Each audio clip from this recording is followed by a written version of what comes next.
به ونتوكل عليه ونعوذ بالله من شرور أنفسنا ومن سيئات أعمالنا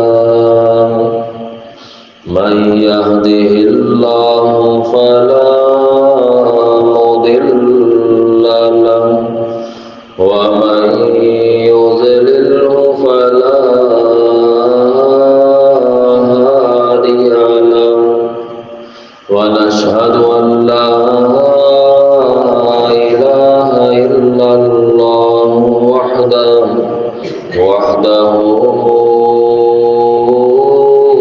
لا شريك له ونشهد أن سيدنا ومولانا وهادينا ومرشدنا محمدا عبده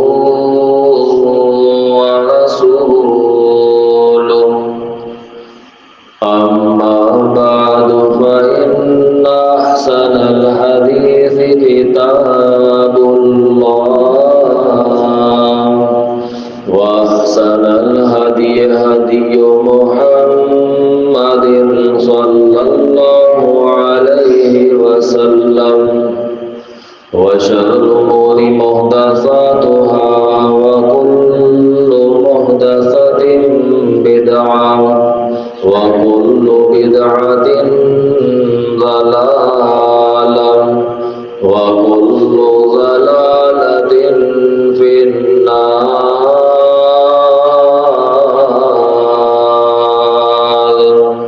أما بعد فأعوذ بالله من الشيطان الرجيم بسم الله الرحمن الرحيم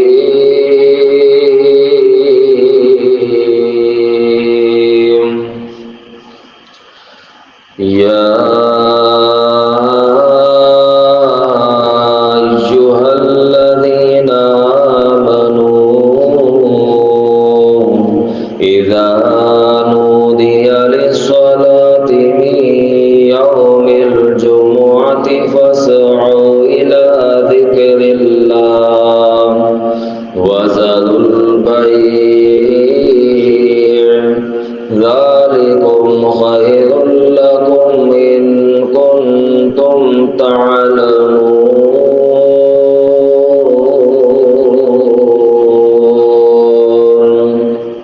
وقال النبي صلى الله عليه وسلم لا إيمان لمن لا أمانة له ولا دين لمن لا هدى له صدق الله مولانا العظيم وصدق رسوله النبي الكريم اللهم صل على محمد وعلى آل محمد وعلى آل محمد وبارك وسلم عليه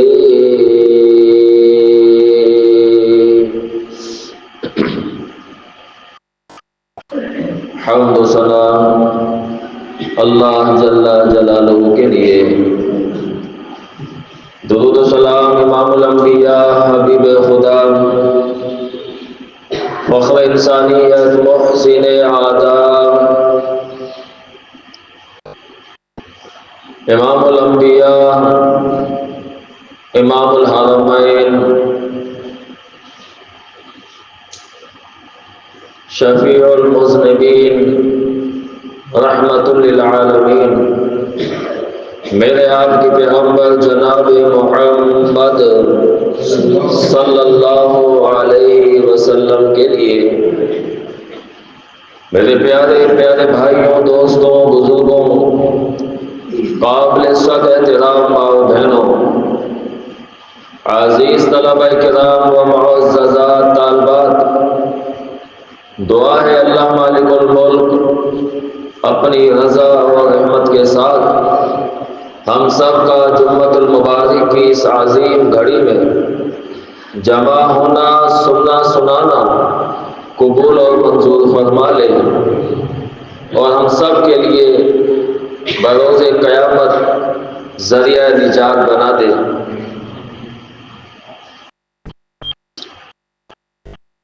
آپ کے سامنے سورۃ الجمعہ آیت نمبر 9 تلاوت کی گئی ہے۔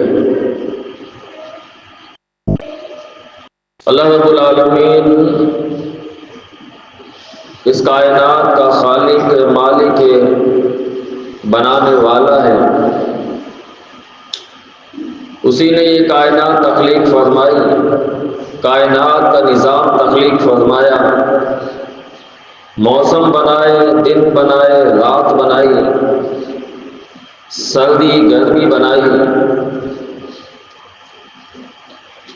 سال بنائے، مہینے بنائے، ہفتے بنائے، دن بنائے، گھنٹے، منٹ، سیکنڈ کو تخلیق فرمایا۔ اسی کی تخلیقوں میں ایک تخلیق یہ جمعے کا دن ہے۔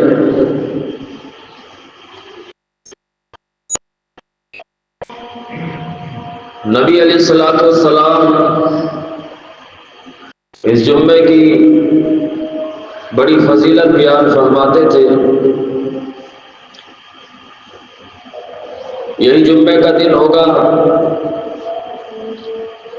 روایات میں آتا ہے کہ کائنات کی ابتدا بھی اسی دن سے ہوئی ہے اور کائنات کی انتہا بھی اسی دن ہوگی، یعنی بڑا فکر والا اور غور والا دن ہے کہ اس کائنات کی ابتدا بھی اسی دن سے تعلق رکھتی ہو اور انتہا بھی اسی دن سے تعلق رکھتی ہو، تو نہ جانے وہ کون سا جمعہ ہوگا کہ لوگ جمعہ پڑھنے کی تیاری کر رہے ہوں گے یا جمعہ پڑھ رہے ہوں گے یا جمعہ پڑھ کے جا رہے ہوں گے، اور کائنات کا پھر نظام دھرم بھرم ہو جائے گا، زلزلے واقع ہو جائیں گے، پہاڑ روئی کے گالے بن کے اڑ جائیں گے، زمین کو لپیٹ دیا جائے گا، آسمان کے ستارے جھڑ جائیں گے، سمندر بہہ جائیں گے۔ اس لیے نبی علیہ الصلوۃ والسلام اور آپ کے صحابہ اس دن خاص اہتمام فرماتے تھے، اس دن غسل فرماتے، پاک صاف ہو جاتے، صاف ستھرے ہو جاتے۔ ویسے تو صحابہ کی وہ جماعت پاکیزہ جماعت ہے، طاہر جماعت ہے، اللہ رب العالمین کی رضا ان کو حاصل ہے۔ اس کائنات میں اللہ رب العالمین کے بعد اگر کوئی افضل ہستی ہے تو وہ نبیوں کی ہستی ہے، انبیاء علیہ الصلوۃ والسلام کی ہستیاں ہیں، اللہ کے رسول ہیں، اور پھر انہی رسولوں میں، انہی پیغمبروں میں، انہی نبیوں میں سب سے زیادہ افضل، سب سے زیادہ اہمیت کے حامل اگر کوئی شخصیت ہے تو میرے آپ کے پیغمبر جناب محمد رسول اللہ صلی اللہ علیہ وسلم ہیں۔ نبیوں کے بعد اور امام الانبیاء کے بعد اس کائنات میں اگر کوئی افضل ترین ہستیاں ہیں تو وہ میرے پیارے پیغمبر کے صحابہ ہیں، نبی کے ساتھی ہیں، نبی کے جانثار ہیں۔ وہ تو ویسے ہی پاکیزہ جماعتیں ہیں، اللہ رب العالمین ان سے راضی ہے، وہ اللہ سے راضی ہیں، لیکن باوجود اس کے اللہ کا سرٹیفکیٹ راضی ہونے والا انہیں ملا ہوا ہے، جنتیں ان کے لیے تیار کی گئی ہیں، اللہ رب العالمین نے انہیں بڑی بڑی بشارتوں سے نوازا ہے۔ لیکن محترم بھائیوں، اس کے باوجود بھی وہ ہمیں عبادتوں میں آگے، نمازوں میں آگے، تلاوت قرآن میں آگے، ذکر و اذکار میں آگے، صدقات و خیرات میں آگے، اظہار و قربانی میں آگے، دعوت و جہاد میں آگے، ہر دین کے معاملے میں ہمیں آگے نظر آتے ہیں۔ اور اگر آج اس معاشرے کا جائزہ لیا جائے، اس کا بغور مطالعہ کیا جائے، تو ہم بعد میں آنے والے، ہمارے پاس کوئی جنت کا سرٹیفکیٹ بھی نہیں، اور یہ بھی حتمی بات نہیں کہ اللہ رب العالمین ہم سے راضی ہے۔ اللہ اکبر، ہمارے لیے کوئی بشارتیں، کوئی خوشخبریاں بھی نہیں، کوئی۔ اس کے باوجود محترم بھائیوں،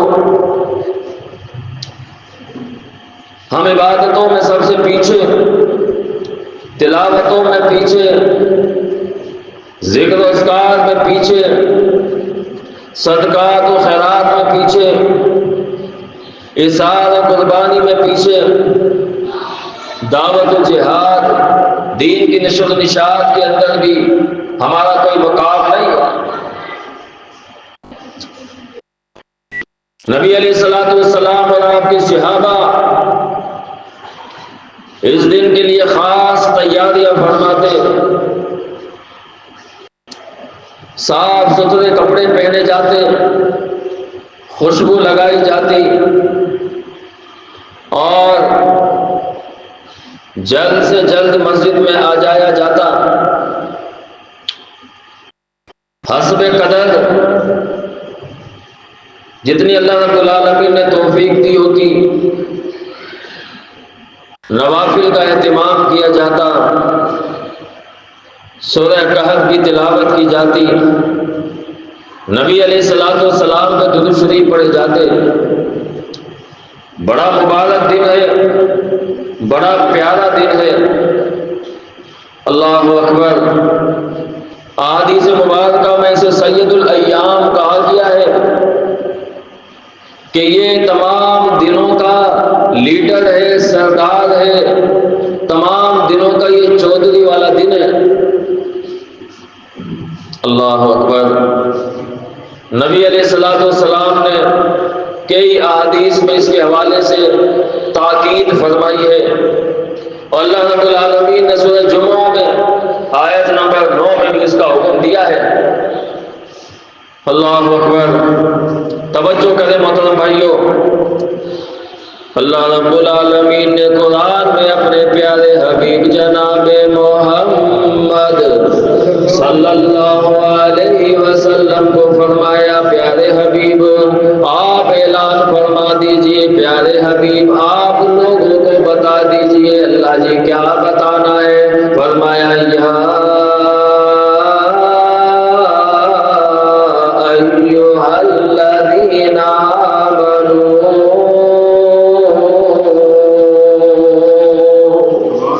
فرمایا ایمان والوں کو بتانا ہے، مومنوں کو خبردار کرنا ہے، جو اللہ رب العالمین پہ ایمان رکھتے ہیں، روز قیامت پہ ایمان رکھتے ہیں، جینے مرنے پہ ان کا ایمان ہے، قبر کے معاملات پہ ان کا ایمان ہے، اللہ رب العالمین کے دین پہ یقین رکھنے والے ایمان والے ہیں، آپ انہیں خبردار کر دیجئے، آپ انہیں آگاہ دے دیجئے۔ فرمایا اذا نودی للصلاۃ من یوم الجمعہ، اے ایمان والو جب تمہیں اذان دی جائے، نماز جمعہ کے لیے بلایا جائے، جمعہ کا دن ہو، نماز کا اہتمام کیا جائے، فاسعوا الی ذکر اللہ،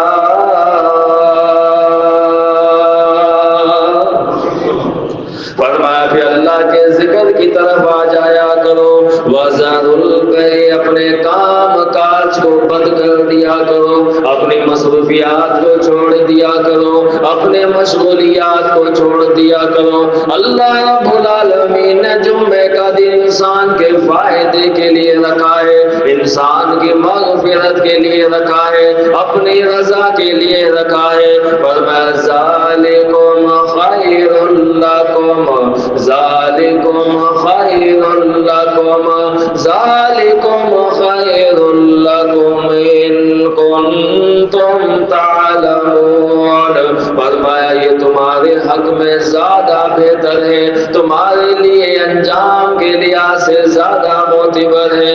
اللہ اکبر۔ اللہ نبی علیہ السلام ایک دن جمعے کی نماز ادا فرما رہے ہیں، خطبہ ارشاد فرما رہے ہیں، میرے پیارے پیغمبر کے صحابہ تشریف فرما ہے، اتنے میں باہر اذان کی نماز کے بعد مسجد سے باہر تجارتی حوالے سے اعلان ہوتا ہے، گلہ آ جاتا ہے، مدینہ کا ماحول تھا، گلہ آتے تھے، گلے جاتے تھے، تجارت کے قافلے آتے تھے، تجارت کے قافلے جاتے تھے۔ ابھی جمعے کے لیے تاکید نہیں آئی تھی، جمعے کے لیے کوئی فرضیت نہیں آئی تھی، لیکن جیسے ہی جمعے کی نماز ادا کی جا رہی ہے، صحابہ کرام کے نبی علیہ السلام کے سامنے موجود ہیں، اتنے میں مسجد سے باہر گلے کا زور و شور ہوتا ہے، شور و گل ہوتا ہے، صحابہ نبی علیہ السلام کو حالت جمعہ میں چھوڑ کے گلے کی طرف چلے جاتے ہیں، تجارت کی طرف چلے جاتے ہیں۔ نبی علیہ السلام اکیلے منبر پر خطبہ دے رہے ہیں، اللہ رب العالمین نے قرآن نازل فرمایا، فرمایا یا ایھا الذین آمنوا اذا نودی للصلاۃ من یوم الجمعہ فاسعوا الی ذکر اللہ وذروا البیع۔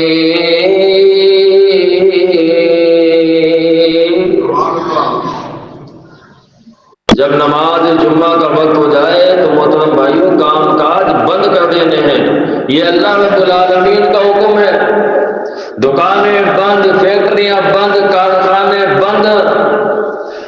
اگر نماز جمعہ کے بعد بھی، نماز جمعہ کے وقت اوقات میں اگر کوئی اپنے لین دین پہ، اپنے کاروبار پہ جو اللہ رب العالمین نے حلال کیا ہے، تجارتیں حلال ہیں، لین دین حلال ہے، کاروبار حلال ہے، لیکن اگر نماز جمعہ کے وقت اگر کوئی لین دین کرتا ہے، اللہ رب العالمین اس میں سے برکتیں نکال دیتا ہے۔ اللہ اکبر۔ اس لیے حکم دیا گیا کہ جب نماز جمعہ کا وقت ہو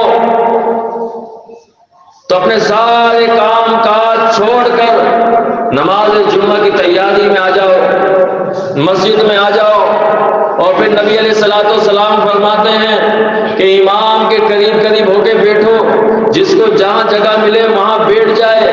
اللہ اکبر۔ پیارے پیغمبر جناب محمد صلی اللہ علیہ وسلم ایک دن جمعے کی نماز ادا کر رہے ہیں، خطبہ ارشاد فرما رہے ہیں، مسجد کے اندر رش لگا ہوا ہے، صحابہ کرام تشریف فرمائے، کچھ صحابہ کو نبی علیہ السلام نے کھڑا ہوا پایا، آپ علیہ السلام نے دوران خطبہ فرمایا، بیٹھ جا میرے صحابی، اجلس اجلس، بیٹھ جا میرے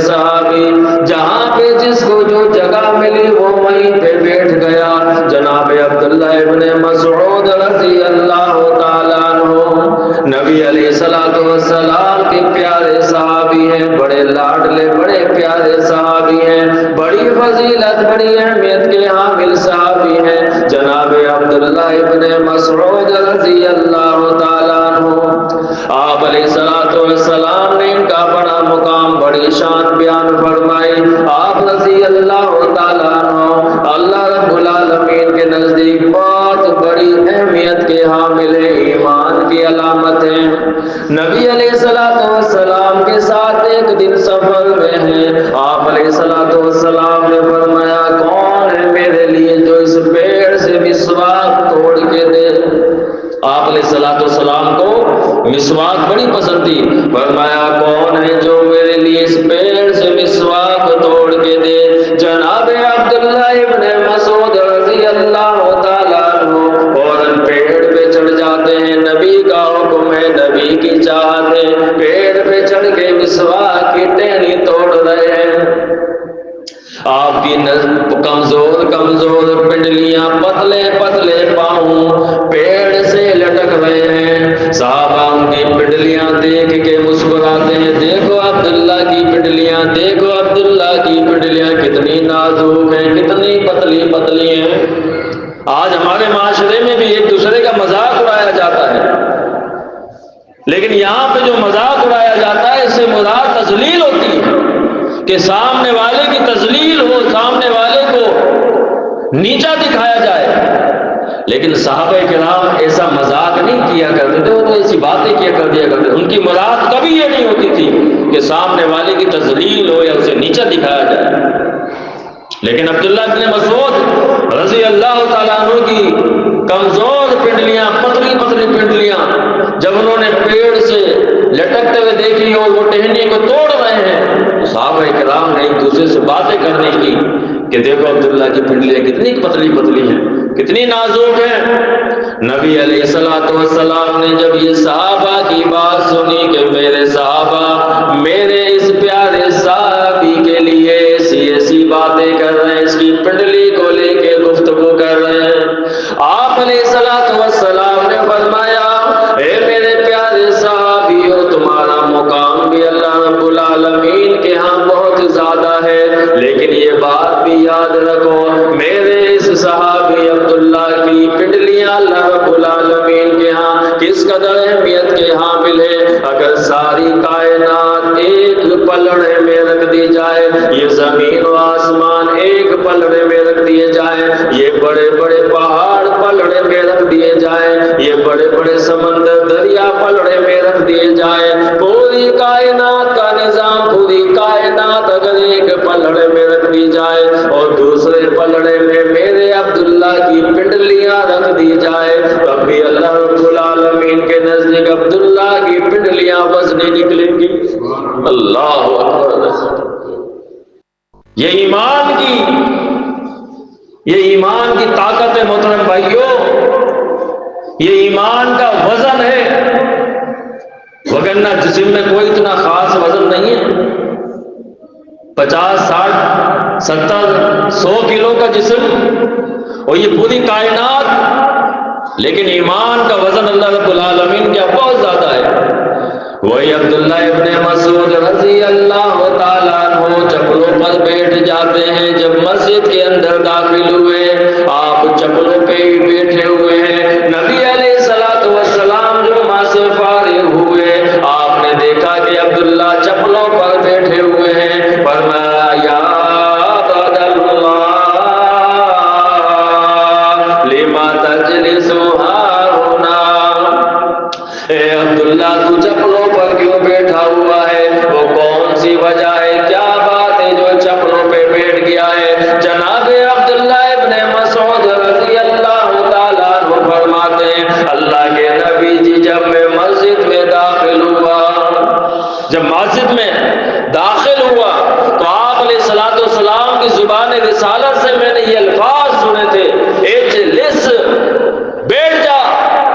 بس پھر میرے ایمان نے گوارا نہیں کیا کہ میں کھڑا رہوں، آپ علیہ السلام نے فرمایا عبداللہ میں نے تجھے تو نہیں کہا تھا، اللہ کے نبی جی میں یہ نہیں جانتا آپ نے کس کو کہا کس کو نہیں کہا، میرے کان میں یہ آواز آئی بیٹھ جا، میرے نبی کی آواز تھی، میرے پیغمبر کی آواز تھی، میرے رسول کی آواز تھی، اللہ کے حبیب کی آواز تھی، میں اپنے ایمان کو ضائع نہیں کرنا چاہتا تھا کھڑا رہ کے، جیسے آپ نے فرمایا اجلے سے میں یہ سمجھا کہ آپ علیہ السلام نے مجھے یہ حکم دیا ہے، میں فوراً چپلوں پر ہی بیٹھ گیا۔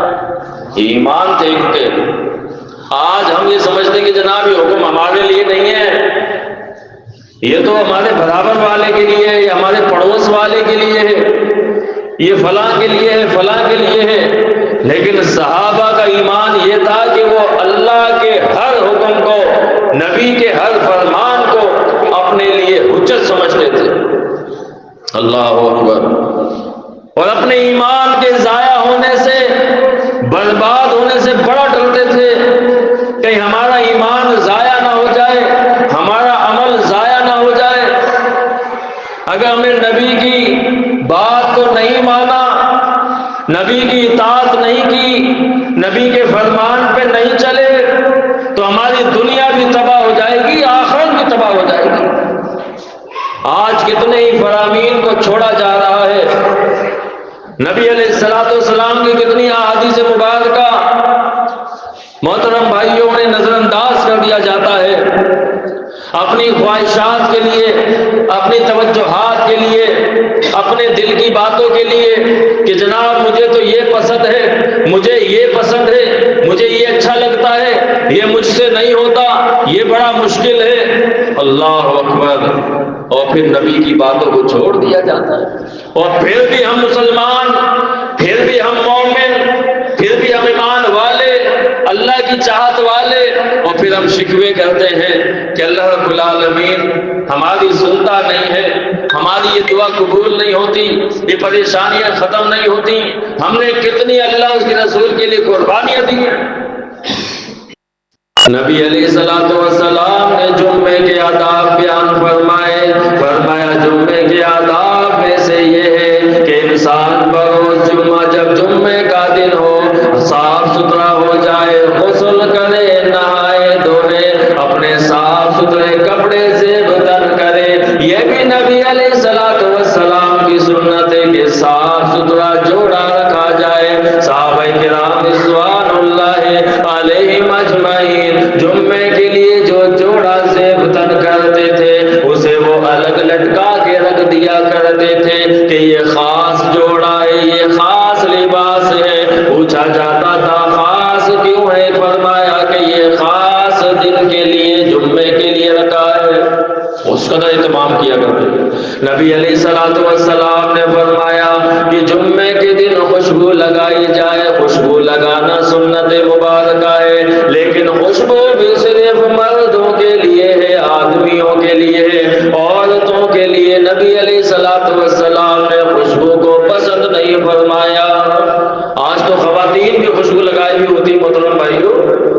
نبی علیہ السلام کی حدیث مبارکہ ہے کہ جو عورت خوشبو لگا کر، زیب تن کو کر باہر نکلتی ہے اور غیر محرم لوگوں کی نگاہ اس پہ پڑتی ہے اور اس کی خوشبو غیر محرم آدمیوں کو پہنچتی ہے، وہ چاہے اپنے گھر میں، اپنے محلے میں، اپنے علاقے میں، اپنے معاشرے میں کتنی ہی باعزت کیوں نہ ہو، اللہ رب العالمین کے ہاں اس کی حقیقت ایک بدکار سے زیادہ نہیں ہے۔ استغفر اللہ۔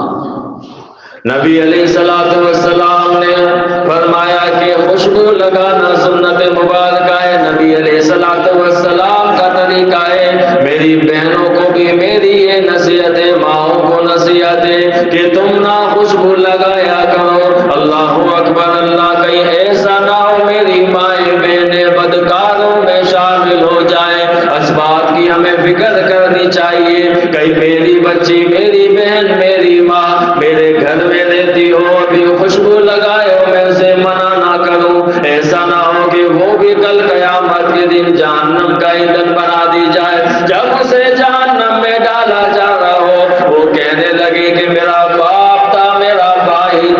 میرا شوہر تھا، میرا بیٹا تھا، اللہ جی میں اس کے سامنے سارے کام کیا کرتی تھی، خوشبو بھی لگاتی تھی، لیکن اس نے مجھے کبھی نہیں روکا، کبھی نہیں ٹوکا، اپنے معاملات میں لگا ہوتا تھا، درسوں میں یہ جاتا تھا، خطبوں میں یہ جاتا تھا، پھر قرآن کی روایتوں میں جاتا تھا، قرآن حدیث کے پروگرام سنتا تھا، ہمیں آ کے نہیں بتاتا تھا، ہمیں نہیں سمجھاتا تھا۔ اللہ اکبر اللہ۔ اس لیے پیارے بھائیوں ہمیں بھی خود خیال کرنا ہے، اپنے گھر والوں کا بھی خیال کرنا ہے۔ خوشبو لگائیں، نبی علیہ السلام کی سنت ہے، صرف آدمی۔ اسی طرح نبی علیہ السلام نے سونا جس طرح خوشبو عورتوں پہ حرام کی ہے، مردوں کے لیے حلال ہے، اسی طرح سونا گولڈ یہ عورتوں کے لیے حلال ہے اور آدمیوں کے لیے حرام ہے۔ آج اکثر دیکھو نا، آدمی بھی مرد حضرات بھی سونا پہنے ہوتے ہیں اور بڑا فخر محسوس کر رہے ہوتے ہیں۔ اللہ رب العالمین کے نزدیک چاہے انسان کتنا ہی گولڈ کیوں نہ پہن لے، آدمی کتنا ہی گولڈ کیوں نہ پہن لے، جب اس نے نبی علیہ السلام کے حکم کی اطاعت نہیں کی، معاشرے میں کتنا ہی مقام کیوں نہ ہو، کتنی عزت کیوں نہ ہو، اللہ رب العالمین کے نزدیک کچرے سے زیادہ نہیں ہے، گندگی سے زیادہ نہیں ہے۔ اس لیے محترم بھائیوں، کوشش اس بات کی کرنی چاہیے کہ نبی کی اتباع ہو، نبی کی اطاعت ہو۔ آپ علیہ السلام نے فرمایا کہ غسل کیا جائے اور صاف ستھرے لباس زیب تن کیا جائے، خوشبو لگائی جائے، اور اس کے بعد سورہ کہف، اللہ اکبر، بڑی عظیم سورت ہے، 15واں پارہ سورہ کہف۔ نبی علیہ السلام فرماتے ہیں جو بندہ، جو شخص، جو بندی جمعے کے دن سورہ کہف کی تلاوت کرتا ہے، اللہ رب العالمین اسے دجال اور دجال جیسے بڑے فتنوں سے اسے محفوظ فرما دے گا، یعنی بڑی بڑی تکلیفیں، بڑی بڑی آزمائشوں سے محفوظ فرما دے گا۔ سورہ کہف کی تلاوت بڑی فضیلت کے حامل ہے۔ نبی علیہ السلام خود بھی تلاوت فرماتے، صحابہ بھی تلاوت فرماتے تھے۔ آپ علیہ السلام فرماتے جو بندہ جمعے کے دن سورہ کہف کی تلاوت کرتا ہے، سورہ کہف کی تلاوت کو کرتا ہے، اس کا اہتمام کرتا ہے، اللہ رب العالمین دجال بہت بڑا فتنہ ہے، ہر نبی نے دجال سے ڈرایا اپنی قوم کو، آدم علیہ السلام سے لے کے پیارے پیغمبر جناب محمد صلی اللہ علیہ وسلم تک آپ علیہ السلام فرماتے ہیں ہر نبی نے اپنی قوم کو دجال کے فتنوں سے ڈرایا ہے۔ میں بھی تمہیں دجال کے فتنوں سے ڈراتا ہوں، بڑا خطرناک فتنہ ہوگا، دنیا کے اندر 40 دن رہنے والا، دنیا کے دن 40 روز گزارنے والا یہ دجال ہوگا۔ اس کی نشانیاں نبی علیہ السلام نے فرمائی، اس کی ایک آنکھ ہوگی، ایک آنکھ سے کانا ہوگا، ایک آنکھ ہوگی، ایک آنکھ سے کانا ہوگا، اور جو آنکھ اس کی ہوگی وہ اس کی ابھری بھی ہوگی انگور کی مانند۔ لوگوں نے، میڈیا نے اس کی تصویریں بنائی ہوئی نیٹ پہ، یہ ساری فیک ہیں، ساری جھوٹی ہیں محترم بھائیوں، حقیقی تصویر تو اللہ جانتا ہے کہ دجال کیسا ہوگا۔ نبی علیہ السلام فرماتے ہیں 40 دن رہے گا۔ صحابہ کرام ایک سانس لینے لگے کہ 40 دن تو یوں نکل جائیں گے۔ نبی علیہ السلام فرماتے نہ میرے صحابہ، اس کا پہلا دن 1 سال کے برابر ہوگا، ایک دن 1 سال کے برابر ہوگا، یعنی اللہ اکبر 365 دن کا دن ہوگا. پہلا دن، دوسرا دن مہینے کے برابر ہوگا یعنی 30 دن کا، تیسرا دن ہفتے کے برابر ہوگا یعنی 7 دن کا، چوتھا دن پھر معمول کے مطابق آ جائے گا. اللہ اکبر، اللہ اتنا بڑا فتنہ ہوگا. نبی علیہ السلام نے جب اپنے صحابہ کو دجال کے فتنے سے آگاہی دی، صحابہ کرام فکر کرنے لگے کس چیز کی، مال کی، دولت کی، لین دین کی، تجارت کی. نانا محترم بھائیوں، صحابہ کرام نے سوال کیا، اللہ کے نبی جی پہلا دن 365 دن کا ہوگا، اس میں ہم نماز کیسے ادا کریں گے، روزہ کیسے رکھیں گے، عبادت کیسے انجام دیں گے، قربان ہو جائیے. صحابہ کرام رضوان اللہ علیہ کی سوچ پر کتنی پیاری سوچیں تھی. آج کوئی میرا آپ کا معاملہ ہو جائے، ہمیں کھانے پینے کی فکر لگ جاتی ہے، کمانے دمانے کی فکر لگ جاتی ہے، اس سے اتنا لینا ہے، اس کو اتنا دینا ہے. آج ہماری فکر یہ ہے، ان کی فکر یہ ہوتی تھی. اللہ کے نبی جی اتنا بڑا دن نماز کیسے پڑھیں گے؟ آپ علیہ السلام نے فرمایا جیسے تم عام دنوں میں نماز ادا کرتے ہو گھنٹوں کے اعتبار سے، وقت کے تعین کے اعتبار سے، اسی طرح تم اس دن بھی نماز پڑھ لینا، اللہ رب العالمین قبول فرما لے گا. فرمایا دجال کا فتنہ بہت بڑا فتنہ ہوگا. ایک ہاتھ میں اس کے جنت ہوگی اور دوسرے ہاتھ میں جہنم ہوگی. جسے چاہے گا جنت میں ڈالتا چلا جائے گا، جسے چاہے گا جہنم میں ڈالتا چلا جائے گا. نبی علیہ السلام فرماتے ہیں لوگ اس کی جنت سے، اس کی جہنم سے دھوکہ کھا جائیں گے، دھوکہ کھا جائیں گے، اور لوگ چاہیں گے کہ کسی طرح یہ ہمیں جنت میں ڈال دے. بھائی آج بھی دیکھیں نا، سنا ہوگا آپ نے جنتی دروازہ، جنتی دروازہ، لوگ اس سے گزرنے کی بڑی کوشش کرتے ہیں کہ ایک دفعہ اس جنتی دروازے سے گزر جائیں. اور آپ دیکھیں کبھی ویڈیو وغیرہ پہ دیکھیں تو وہاں سے جب لوگ گزر رہے ہوتے ہیں تو وہاں پہ جو دربان کھڑے ہوتے ہیں، چوکیدار کھڑے ہوتے ہیں، زیادہ رش ہونے کی وجہ سے ان کے ہاتھ میں بیعت ہوتی ہے، ڈنڈے ہوتے ہیں. وہ ان لوگوں کو ڈنڈے سے جو ہے وہ دھکیل رہے ہوتے ہیں، پھینک رہے ہوتے ہیں. اور کتنے لوگ ایسے جن کو ڈنڈا لگا بھی دیتے ہیں. اللہ اکبر، یہ کیسی جنت ہے بھائی جس میں سے داخل ہونے کے لیے ڈنڈے کھانے پڑ رہے ہیں. اللہ اکبر، یہ وہ لوگ ہیں جو دجال کا ساتھ دینے والے ہوں گے. پیارے پیغمبر علیہ السلام فرماتے لوگ اس کی جنت سے دھوکہ کھا جائیں گے، جہنم سے دھوکہ کھا جائیں گے. میرے پیارے صحابہ، اس کی جو جنت ہوگی در حقیقت وہ جہنم ہوگی جسے وہ اپنی جنت میں ڈال رہا ہوگا. جو بندہ اس کی جنت میں جانا چاہتا ہوگا در حقیقت وہ جہنم میں جائے گا. جو اس کی جہنم ہوگی در حقیقت وہ جنت ہوگی. جو اس جہنم میں جائے گا در حقیقت وہ جنت میں پہنچ جائے گا. دھوکہ. اللہ اکبر. اصحاب الاخدود کا واقعہ پڑھ کے دیکھیں نا، وقت کے بادشاہ نے اللہ رب العالمین سے بغاوت کی اور اللہ رب العالمین کے بندوں کو قتل کیا.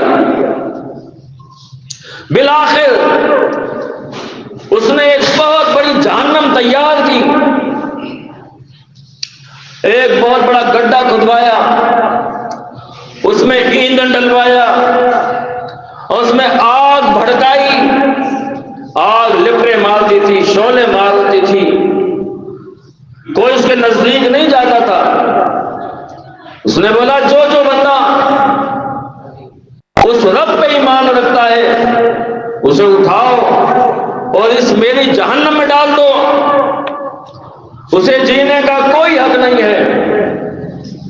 اور جو مجھ پہ ایمان رکھتا ہے، مجھ پہ یقین رکھتا ہے، اسے اٹھاؤ اور میرے محلات کی زینت بنا دو. اس کے سامنے کھانے پینے پیش کرو، سونے چاندی ہیرے جواہرات کے نذرانے پیش کرو. اب لوگوں کو اس آگ میں ڈالا جانے لگا۔ ایک عورت کھڑی ہوئی ہے کنارے پہ، اس کے ہاتھ میں ایک چھوٹا سا بچہ ہے۔ وہ یہ سوچ رہی ہے کہ میرا تو کوئی معاملہ نہیں، میں تو یہ آگ برداشت کر ہی لوں گی، لیکن یہ میرا لگتے جگر پیارا بچہ، کچھ دن ہی کا بچہ ہے، یہ آگ کیسے برداشت کرے گا؟ ماں ہے نا، ماں کو بڑی فکر ہو جاتی ہے۔ ابھی یہ سوچ ہی رہی تھی کہ میں آگ میں کیسے کودوں، اتنے میں بچہ بول پڑا۔ اللہ رب العالمین نے اس بچے کے منہ میں گویائی عطا فرمائی، کہتا ہے اماں جان، اماں دائیں دیکھتی ہے بائیں دیکھتی ہے، کہتا اماں جان نیچے دیکھیے، نیچے دیکھا تو وہ کچھ دن کا بچہ بول رہا ہے، اماں جی آپ گھبرائیے نہیں کہ یہ آگ ہے، یہ آگ نہیں ہے بلکہ گلے گلزار ہے، کس بات کا انتظار ہے؟ خود بھی کود جا، مجھے بھی کدا دے، سیدھے اللہ کی جنتوں میں جائیں گے۔ اللہ تو دجال بھی اس طرح دھوکہ دے گا لوگوں کو، ایک ہاتھ میں جنت اور ایک ہاتھ میں جہنم لے کے گھومے گا۔ بہرحال دجال کا فتنہ بہت بڑا ہے محترم بھائیوں، یہ بھی موجود ہے، ایک جزیرے میں قید ہے، یہ بھی بنا ہوا ہے، نکلے گا جب رب کا حکم ہوگا۔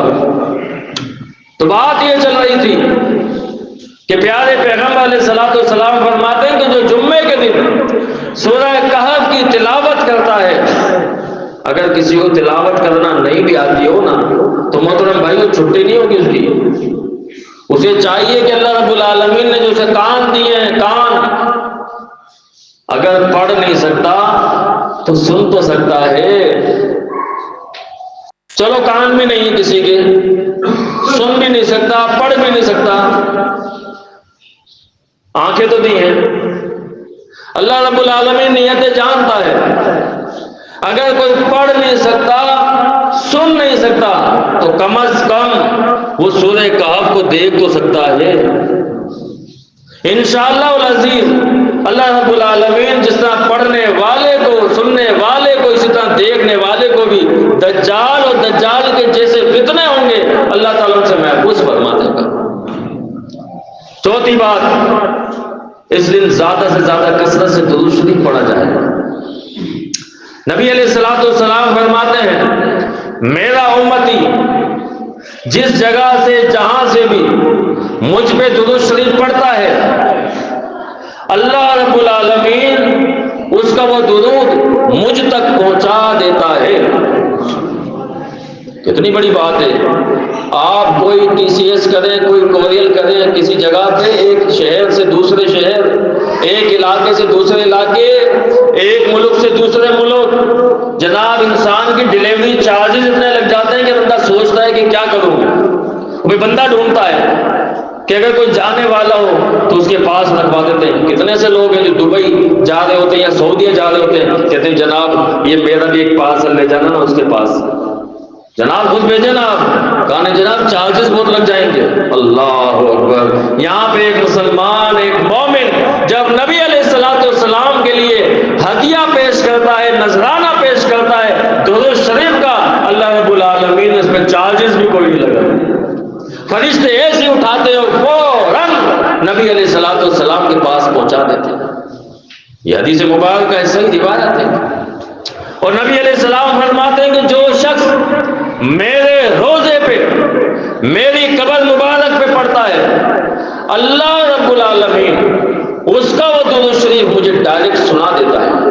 سبحان اللہ، بڑی سعادت کی بات ہے محترم بھائیو، جو لوگ وہاں پہ گئے ہیں نا، اور جنہوں نے وہاں پر روزہ رسول پہ کھڑے ہو کے نبی علیہ الصلوۃ والسلام پہ صلاۃ والسلام پڑھے ہیں، اللہ اکبر، اس بندے کی آواز بھی نبی علیہ السلام نے سنی ہے، اس کا درود شریف بھی سنا ہے، اور انشاءاللہ اگر نیک نیتی ہے، سچا مخلص ہے، تو اللہ رب العالمین کے ہاں یہ پیارے پیغمبر علیہ الصلوۃ والسلام کو جب یہ آواز سنائی جائے گی، یہ بندہ دکھایا جائے گا، تو نبی علیہ الصلوۃ والسلام فرمائیں گے اللہ کیسے ہو سکتا ہے جسے آپ جہنم میں ڈال دیں، یہ تو وہ بندہ ہے جو اپنی مصروفیات چھوڑ کے، اپنی مشغولیات چھوڑ کے، اپنے گھر بار کو چھوڑ کے، اپنے علاقے محلے کو چھوڑ کے میرے روزے پہ حاضر ہوا تھا، میری قبر پہ آیا تھا، اور بڑی سچی نیت کے ساتھ، نیک نیتی کے ساتھ اس نے مجھ پہ درود شریف پڑھا تھا، اللہ یہ درود شریف پڑھنے والا جہنم میں چلے جائے میں یہ ہونے نہیں دوں گا۔ نبی علیہ السلام حجت کریں گے حتیٰ کہ اس بندے کو جنت میں ڈال دیا جائے گا۔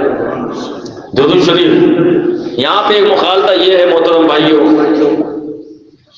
لوگ کہتے ہیں کہ نبی علیہ السلام اس کا درود شریف خود سنتے ہیں، ایسا نہیں ہے۔ آواز الفاظ یہ ہیں کہ جو شخص میرے روزے پہ کھڑے ہو کے درود شریف پڑھتا ہے اللہ رب العالمین مجھے سنا دیتا ہے، اللہ جسے چاہے جو اس کو سنا دے۔ لیکن محترم بھائیوں، قبر میں جانے کے بعد وہ چاہے کوئی بھی ہستی ہو، وہ خود کوئی بھی چیز نہیں کر سکتی، نہیں سن سکتی۔ یہ ایک اصول ہے، ایک ضابطہ ہے۔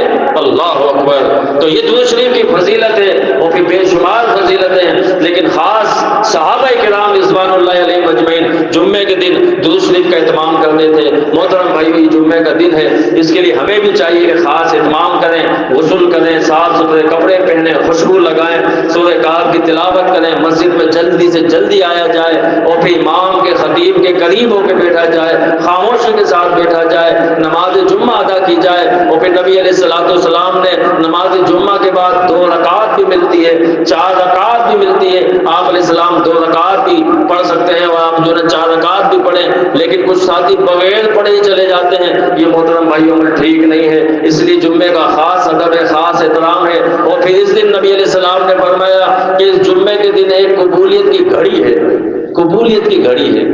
کئی ایک اشارے ملتے ہیں روایات میں، لیکن زیادہ تر جو راجح بات ہے محترم بھائیوں، جب خطیب تھوڑی دیر کے لیے ممبر پہ بیٹھتا ہے، ایک تو یہ بھی مقام ہے، دوسرا بیٹھنے کے بعد جب خطیب بیٹھ جاتا ہے اس کے بعد کی جو گھڑی ہے یہ بھی روایتوں میں ملتی ہے۔ اس لیے آپ دیکھیں گے کہ نبی علیہ السلام سے صحابہ سے بیٹھنے کے بعد دعا ثابت ہے، دعا پڑھتے تھے، عربی زبان میں پڑھ سکتے ہیں اور دل میں آمین کہہ سکتے ہیں، ہاتھ اٹھا کے آمین کہہ سکتے ہیں۔ تو محترم بھائیو، کچھ چیزیں تھیں جو مختصراً میں نے جمعے کے حوالے سے رکھا ہے۔ آپ تمام احباب سے یہ التماس ہے محترم بھائیو، جمعے کا خاص ادب و احترام وہی بندہ کر سکتا ہے جو ان تمام چیزوں پہ جو ہے وہ عمل کرے گا اور جلد سے جلد مسجد میں آنے کی کوشش کرے گا۔ لیکن بعد میں پھر جو ہے وہ آرام سے آئیں گے اور پھر جمعے کا ٹائم نکل جائے گا، خطیب بیٹھا ہوا ہے۔ نبی علیہ السلام نے فرمایا اس نے جان بوجھ کے اپنے عمل کو آگ میں ڈال دیا، جان بوجھ کے اپنے عمل کو ضائع کر دیا۔ محترم بھائیوں،